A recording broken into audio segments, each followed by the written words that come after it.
అన్న పెట్టచ్చా నేను ఇప్పుడు అన్నది సరే ఇప్పుడు మన గ్రూప్ దాంట్లో అడ్మిట్ వరకే ఉంది కదా అన్న మేలా అవునవును అన్న పెడతలే ఇవి ఇప్పుడు అన్ని స్టార్ట్ చేసింది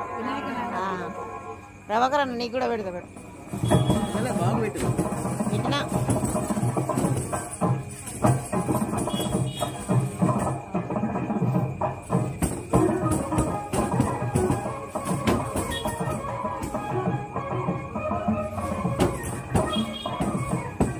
సౌండ్ పెట్టరా సౌండ్